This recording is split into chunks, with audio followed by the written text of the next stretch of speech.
Hello, everybody. My name is Verb, and welcome to the October 31st edition of the Bullshit Podcast. Appreciate you all coming by and watching today. We don't have much of a live audience, but that's okay. I'm sure that some people might come along later on the podcast, or if they don't, that's okay, because I'm recording this for a video, so it's fine. Sorry, I forgot to prepare my drink before I started this. Let me just pour this powder into this here water, and then I will get it started. Okay, so, like I said, ladies and gentlemen, thank you for tuning in to the October 31st, 2022 episode of the Bullshit Podcast. We have quite a few topics to cover today. Starting with our first one, October and November releases list. So at the beginning of October, I forgot to mention all of the games coming out in October. Which is interesting. I always, I try to make it a thing on this podcast to always do, when this podcast started, and I think, did it start in August or September? I think it started in September. I don't know. Don't quote me on that. When this podcast started, I thought it would be cool if at the beginning of each month we had, happy Halloween, by the way. Today is Halloween. I forgot about that. Today is Halloween. Happy Halloween. But at the start of each month, or roughly around there, I want to kind of cover all of the games that Game Informer knows that are releasing that month. And I forgot to do it for October. So since it's the last day of October, and technically the first podcast closest to November, because technically next Monday is the first podcast of November, but you know how that works. I don't want to announce games, or I don't announce like I own them. I don't want to talk about games like way after they've already come out, right? So, if I can help it. So, October, the games releasing, or rather, the games that have released in October. Dakar Desert Rally for both PlayStations, both Xboxes, Switch, and PC. Overwatch 2 for all platforms came out on October 4th. Deathverse Let It Die came out on PC on October 5th. Medieval Dynasty came out on the new generation Xboxes on October 6th. Nier Automata came out on the Switch on October 6th. Townscraper for the Quest came out October 6th. No Man's Sky's Switch release came out on the 7th. Astergio's Curse of the Stars came out on both PlayStations and PC on the 11th. Evil, not sure what that is. It's not EVIL, it's EVILLE. Came out on both Xboxes and PC. In Sound Mind came out on Switch on the 11th. No More Heroes 3 came out on all platforms except Switch on the 11th. Lego Bricktales came out on all platforms on the 12th. Fueled Up came out on all platforms except Switch on October 13th. The Eternal Cylinder came out on next-gen consoles on the 13th. The Last Orisuru, I think that's how you say that, came out on current-gen consoles and PC on the 13th as well. Triangle Strategy came out for PC on the 13th as well. Dragon Ball The Breakers came out on all platforms on the 14th. NHL 23 came out on all consoles on the 14th. Nickelodeon Kart Racers 3 Slime Speedway came out on all platforms on the 14th. PGA Tour 2K23 came out on all platforms in exclusion of Switch on the 24th. I'm sorry, the 14th. Scorn came out on Xboxes and PC on the 14th. A Plague Tale Requiem came out on next-gen consoles, the Switch and PC on the 18th. Ghostbusters Spirits Unleashed. I keep saying next-gen. They're current-gen. They're not next-gen. They're not coming out. They are out. Ghostbusters Spirit Unleashed came out on current-gen and last-gen consoles and PC on the 18th. Marvel Snap came out on iOS and Android on the 18th. Them's Fightin' Herds came out on current-gen consoles, last-gen consoles, and Switch on the 18th. Uncharted Legacy of Thieves Collection came out on PC on the 19th. Alan Wake Remastered came out on Switch on the 20th. Batora Lost Heaven came out on all platforms on the 20th. Mario and Rabbids Sparks of Hope came out on the Switch on the 20th. Second Extinction came out on both Xboxes and PC on the 20th. Jackbox Party Pack 9 came out on all platforms on the 20th, including mobile. Wow. Yeah. Vampire Survivors came out on PC on the 20th. Gotham Knights came out on the 21st for current gen and PC. New Tales from the Borderlands came out on all platforms and exclusion of Switch on the 21st. Persona 5 Royal came out on current gen consoles, Xbox One, Switch, and PC, so not on the PlayStation 4 for whatever reason. Garbage Pail Kids, Mad Mike and the Quest for Stale Gum came out on last gen consoles, Switch, and PC on the 25th. Monster Train came out on iOS on the 27th. Sackboy: A Big Adventure came out on PC on the 27th. Saturnalia apparently came out on all platforms on the 27th. Signalis came out on last-gen consoles, Switch, and PC on the 27th. Star Ocean: The Divine Force came out on all platforms except Switch on the 27th. Bayonetta 3 came out on Switch on the 28th. Modern Warfare 2 came out on the 28th for all platforms except Switch. Last Days of Lazarus came out on the current gen Xbox on the 28th. Resident Evil Reverse came out on last gen and PC on the 28th. Resident Evil Village came out on the 28th for Switch and Mac. And then Resident Evil Village Winter's Expansion came out on the 28th for all platforms except Switch. It even came out on Stadia, which is dead, or at least about to be dead. Alright. That was all of the games of October. That was definitely a lot. November doesn't have as much as October did, but we still have quite a few games. Let's get into October. Let's get into November. Starting in November, Endling Extinction is Forever is coming out for current-gen consoles on the 3rd. How to Say Goodbye is coming out on Switch, PC, Mac, iOS, and Android on November 3rd. The Chant is coming out for PlayStation 5, current-gen consoles, and PC on the 3rd. The Entropy Center is coming out on all platforms except Switch on the 3rd. WRC Generations is coming out on all platforms except Switch on the 3rd.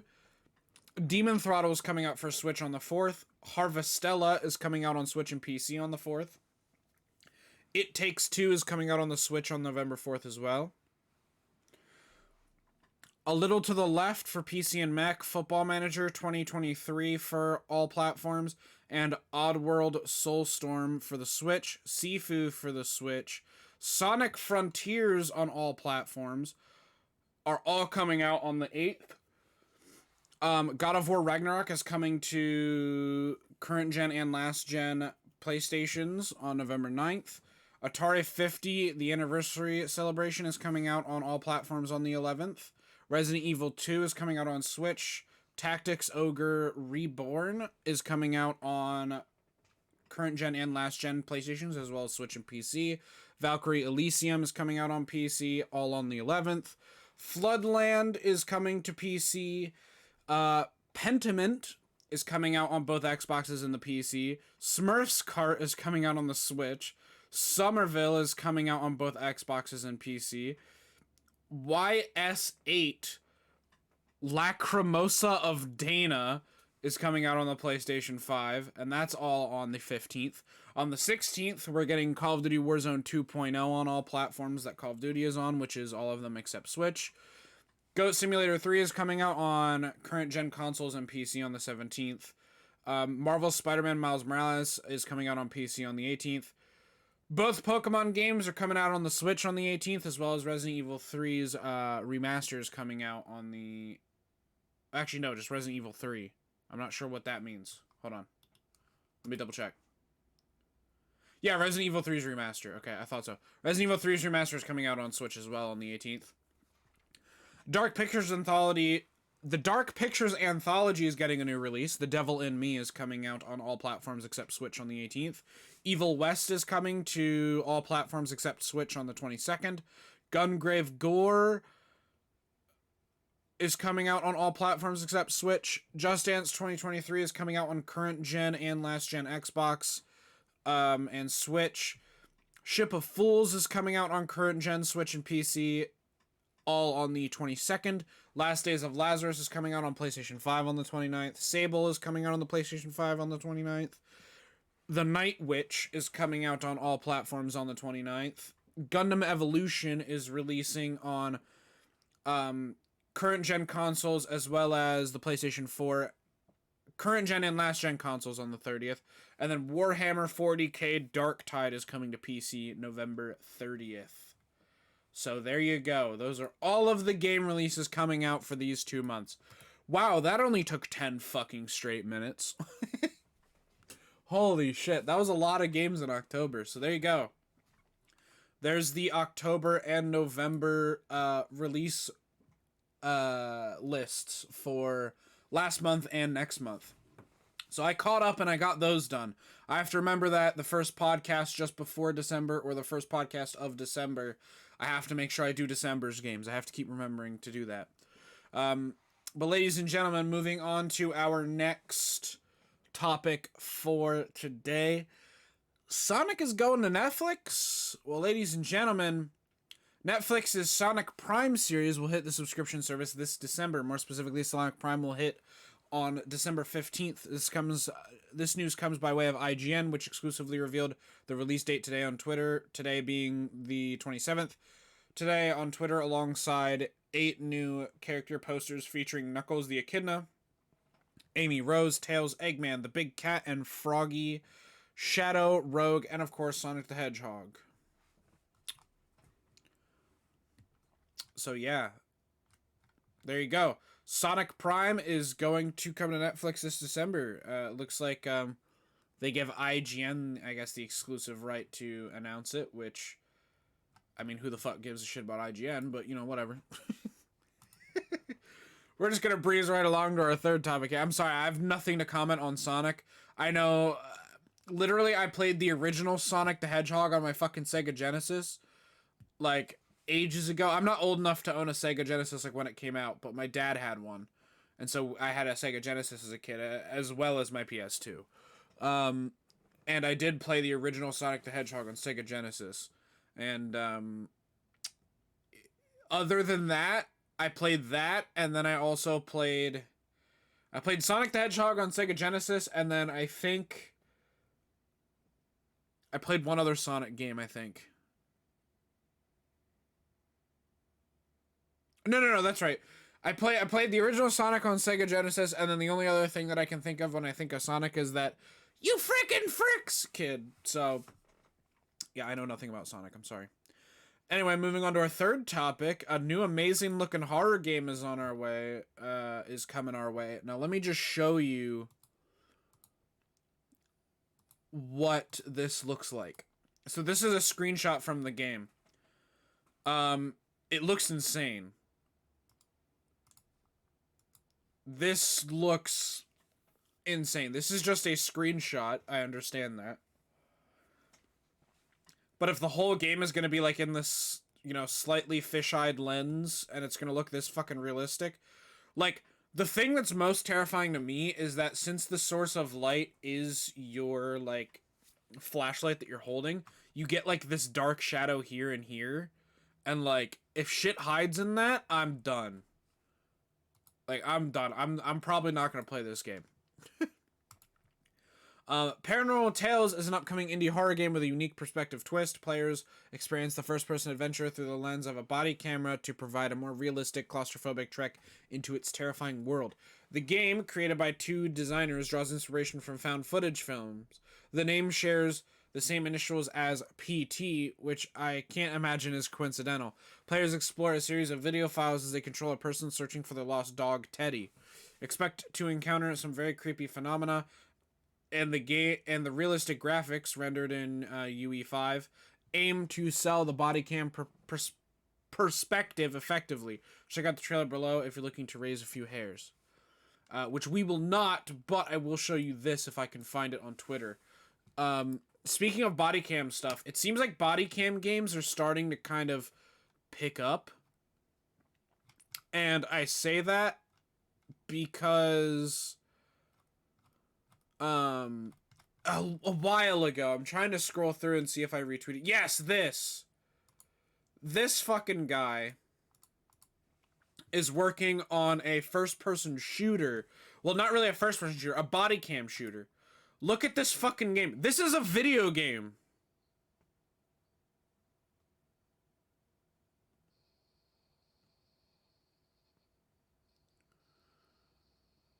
This is a fucking video game. This is a video game. It looks like real fucking life, dude.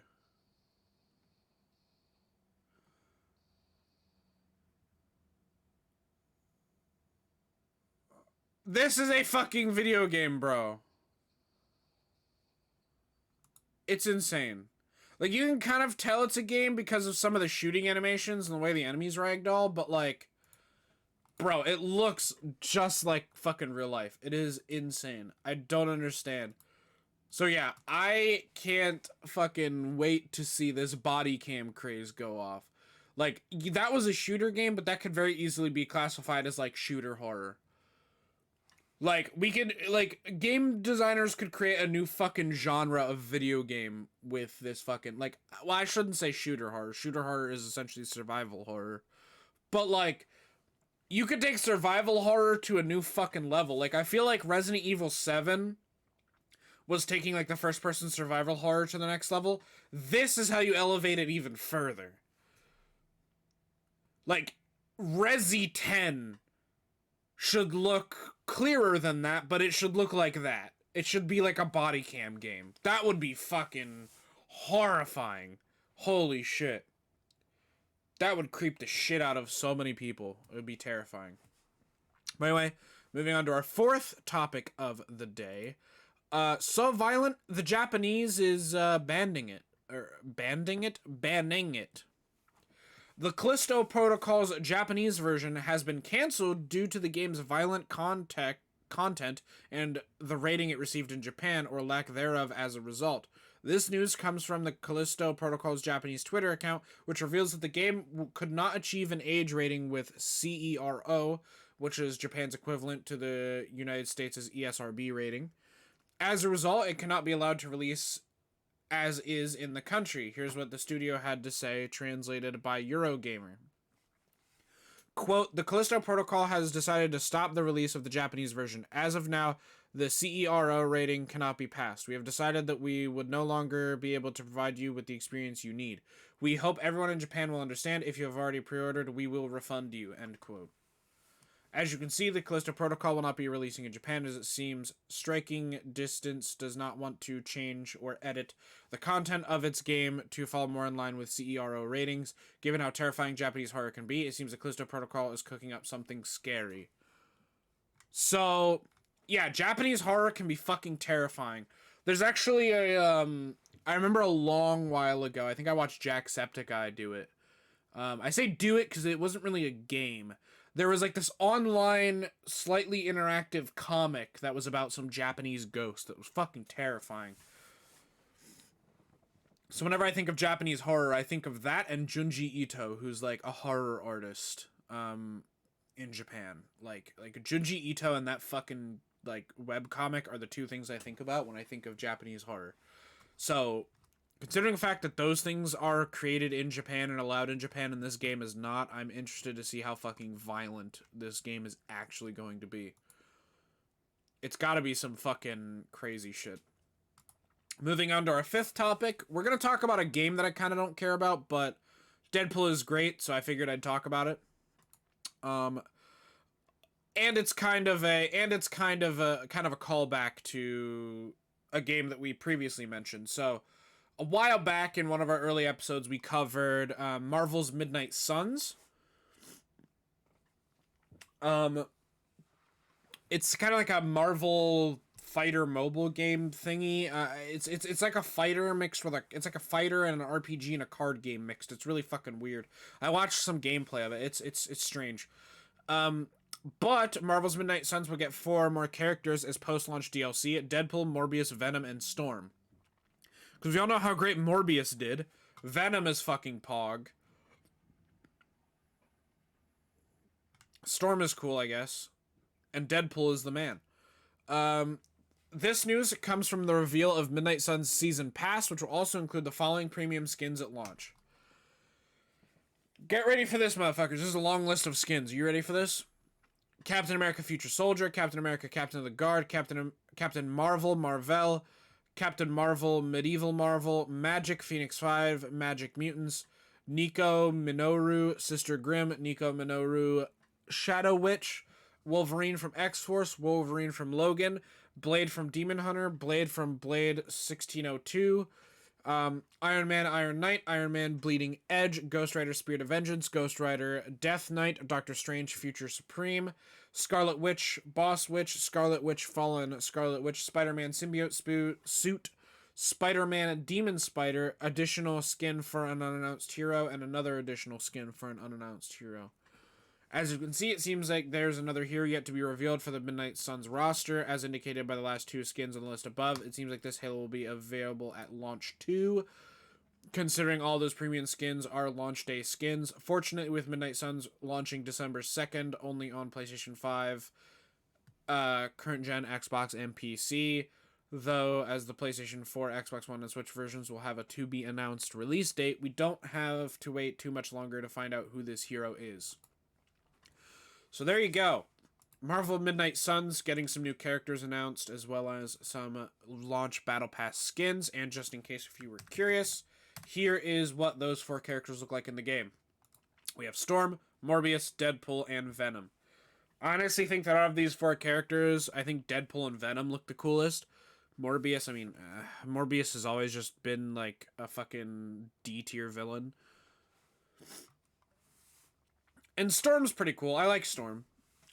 It's just she's never been a favorite. She's always been an essential part of the X-Men team, but she's just never been one of my favorite X-Men. I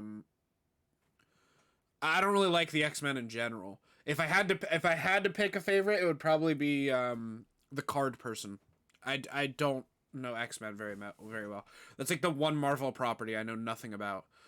That and Fantastic Four I know very little about. Basically teams. I don't like teams. The only Marvel team I've ever followed is the Avengers, and that's just because of the new movies, the MCU movies. I'm not a huge fan of Fantastic Four. I'm not a huge fan of the X-Men. The only X-Men I know anything vaguely about is Wolverine, but that's just because he's appeared in a lot of Spider-Man content. And I know about Deadpool, but that's just because everybody knows about Deadpool.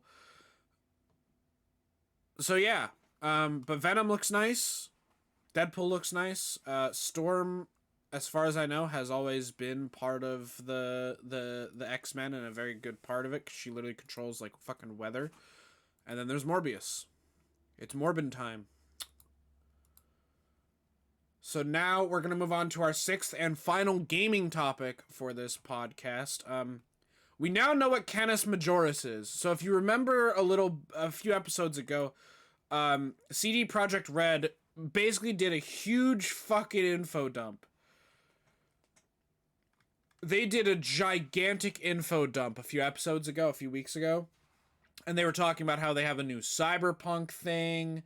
They're having like a bunch of new Witcher things. Like they're working on a lot. They basically pulled a Ubisoft and just completely info dumped us, right? So, earlier this month, CG Projekt Red announced that it was developing a new Cyberpunk game, multiple Witcher games, and a new IP, which we also covered on the podcast. One of those Witcher games was given the codename Canis Majoris, and CDPR called it a full-fledged Witcher title. Now the company revealed that Canis Majoris is actually a remake of the very first Witcher game. The official Witcher Twitter posted the news this morning, revealing that CDPR is working with developer Fool's Theory to make The Witcher using UE5. Fool's Theory developed 7 Enhanced Edition and 7 Drowned Pass, but it also provided developmental support on games like Divinity Original Sin 2, Baldur's Gate 3, and Outriders. So the original Witcher tweet, which I'll show on screen here, says, "We're thrilled to reveal that together with Fool's Theory, we're working on remaking The Witcher using Unreal Engine 5, codenamed Canis Majoris. We want to do this right, so please be patient. It's going to be a while till we can share more details. So they're just remaking the first Witcher game, which, again, I'm not a huge fan of the Witcher series. I didn't give a shit about any of CD Projekt Red's games until Cyberpunk was a thing. So, I mean, that's just me, but I'm still covering it because I know that the Witcher series is a very beloved gaming series in general, and I love to cover it for you guys, if that makes sense. Like, I love to cover it for you. You know what I mean? I love to cover it for the people that love it. Love you, bitch. But as you can see, it will likely be a long time before we actually get to play this game, as CDPR is already asking for patience from fans. There's a bunch of press release quotes and stuff like that that I'm not going to read, but yeah. Oh, I will read the end of it. While nothing else was revealed about the remake, this reveal helps us piece together CDPR's next decade or so of development. Yeah. So, it has a to-be-announced release date. It literally just got announced. I hope that people who are Witcher fans are excited about it. I'm not particularly, but that's because I'm not a particularly crazy Witcher fan, personally. But, yeah. So, there you go. That's our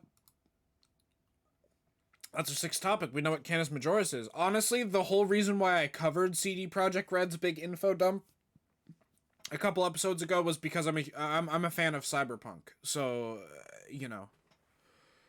Anyway, that's going to be the end of the gaming news. Moving on to our first real life news, number 7, our 7th topic, a relatable topic, Very relatable to me personally. This is from Wyandotte, Michigan. Trick-or-treating is off limits in a suburban Detroit neighborhood. There's nothing sweet about bringing home a cockroach. Officials in Wyandotte said a cockroach infestation has been confirmed at a vacant home after a tip from a trash hauler. The pests have been moving to other homes. Sidewalks will be closed Monday night on a portion of 20th Street. City engineer Greg Matthew said a Halloween ban will prevent, quote-unquote, further roach migration, end quote. Officials don't want the bugs hitching a ride on costumes, the Detroit Free Press reported. The city is trying to exterminate the roaches, but, quote, it will take some time, Matthew said, end quote. Walking the street could help kill the cockroaches, but their eggs could still spread and survive, City Councilman Todd Hanna said. Yeah, this is relatable to me. Cockroaches fucking suck. I hate cockroaches. This is relatable to me because my house currently has a bit of a German cockroach infestation. It's not an infestation. I hate the word infestation. It makes it seem like if I just look over at my wall, I'll see 30 of them. No, that's not how it works. But we do have some. We don't have a lot in my house, but we have a little bit. And there's a reason for that. It's not necessarily because we're trashy fucking people. I mean, my room is a mess, but you know, our house as a whole is not like our trailer as a whole is not like a super dirty place. The reason we have cockroaches is because our whole neighborhood has cockroaches, and the reason why our whole neighborhood has cockroaches is because our landlord is a fucking. So far, he's been nice, like when he deals with us, but he made the stupidest decision ever. So, the way trash in the trailer park used to work... Hold on, excuse me. I had to blow something out of my keyboard. It was like a piece of chip from when I ate before this. The way trash used to work in our trailer park was we had 2 giant fucking dumpsters on either end of the trailer park just out in the open outside. That was fine. We didn't mind having to walk that distance. That was cool.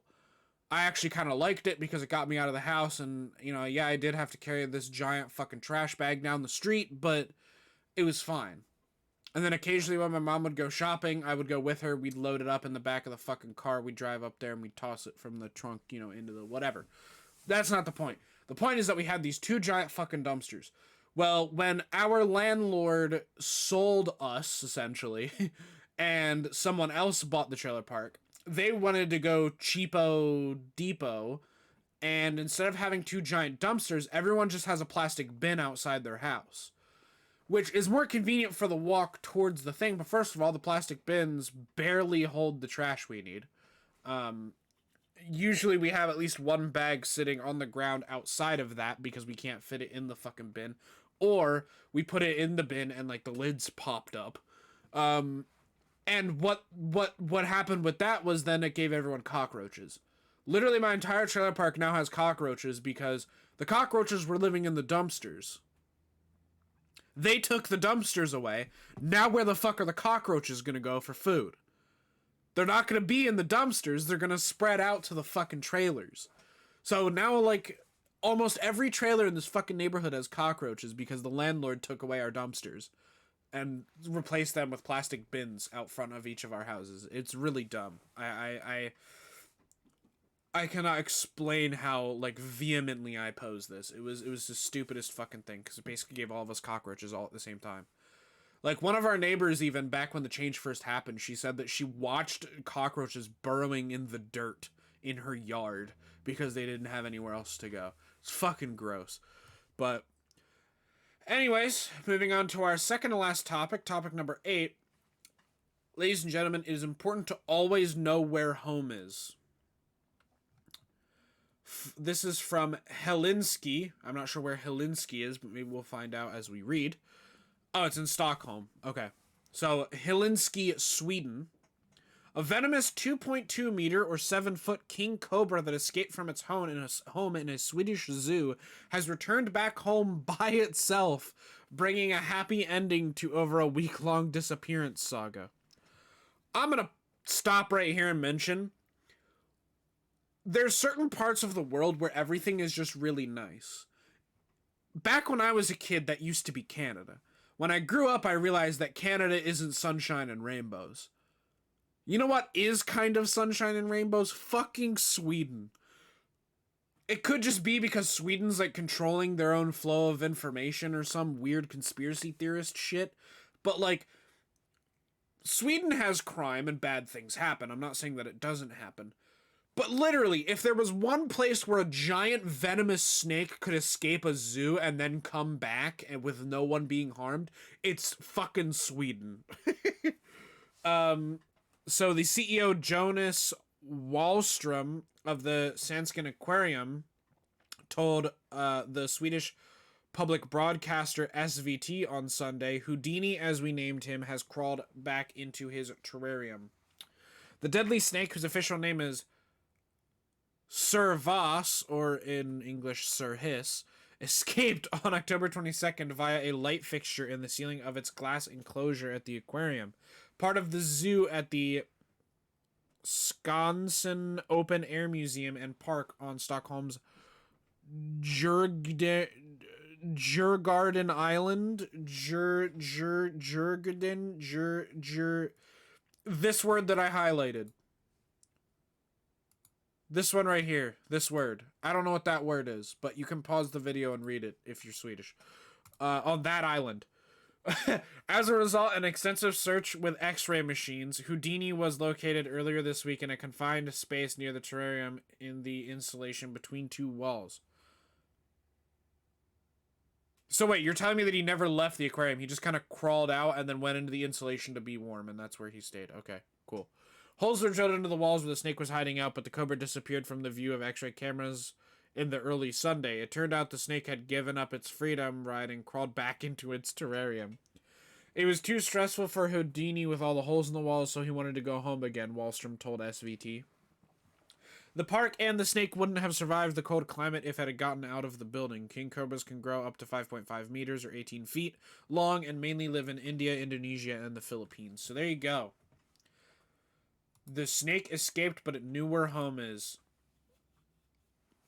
Ladies and gentlemen, we are moving on to our last topic of today. A solid, 35, 36-minute podcast. I love it. That's kind of the whole point of the bullshit podcast. I always said to everybody that I knew whenever the topic of me doing a podcast came up, I always want my podcast to be shorter. So that way busier people, can take half hour to an hour max out of their day to listen instead of it being 4 fucking hours long or 2.5 hours long where you actually have to dedicate hardcore time to listening to it. But, you can listen to this kind of thing when you're driving and or like something like that. You can just kind of have it on in the background, learn about video games and other dumb shit that happens throughout the world. A bunch of bullshit, you know. But now moving on to number 9, our final topic of today. On this episode of How Fucked Up is How Fucked Up. That's fucked up. Woman sues over ban on feeding homeless people in parks. This is from Bullhead City, Arizona. A woman who was arrested for feeding homeless people in Northwest Arizona is suing over a local ordinance that regulates food sharing events in public parks.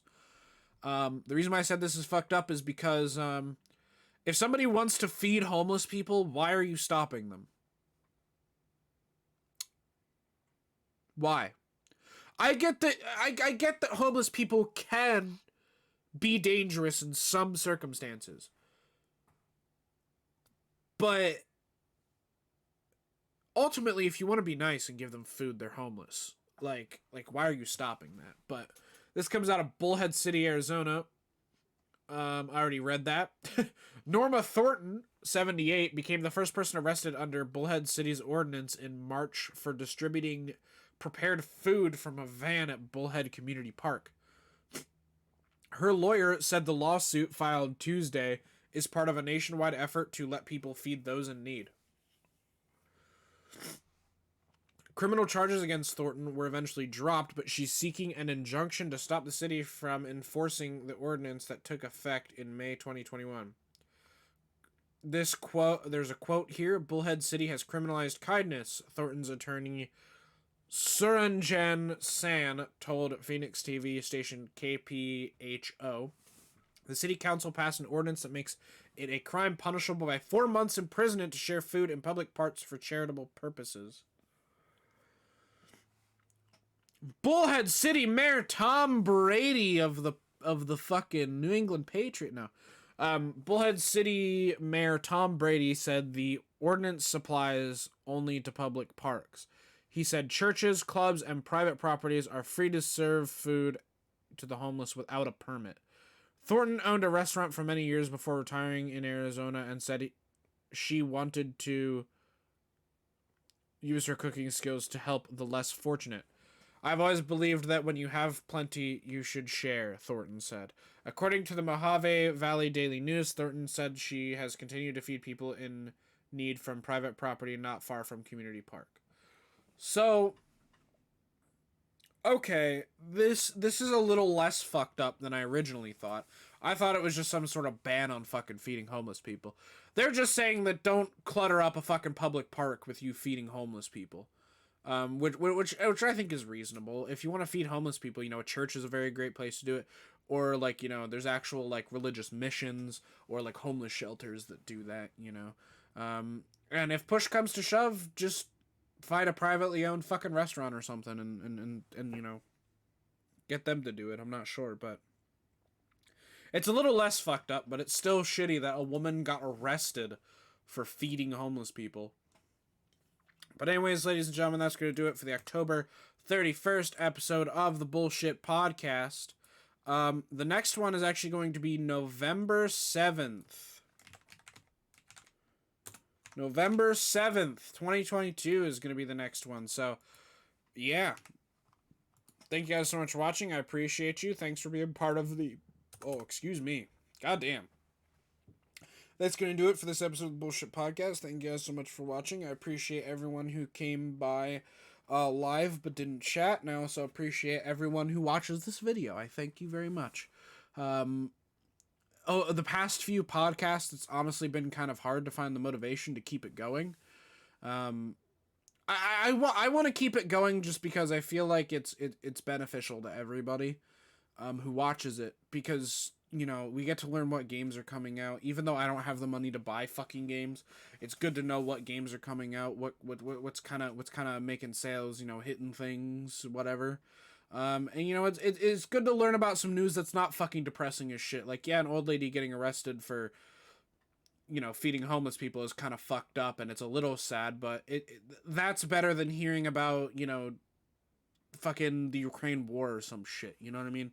It's nice to have a change of pace and learn about the odd things in news rather than just have it be all depressing and shit, because, you know, humans naturally gravitate towards negativity. So I'm just doing my part to spread either some more positivity, like the funnier stuff, or just the weirder stuff, and look at things in a more positive light rather than spread fucking fear mongering war talk or whatever the fuck you want to call it. But anyways, thank you guys so much for watching. I appreciate you. I will see you guys in November. Bye bye.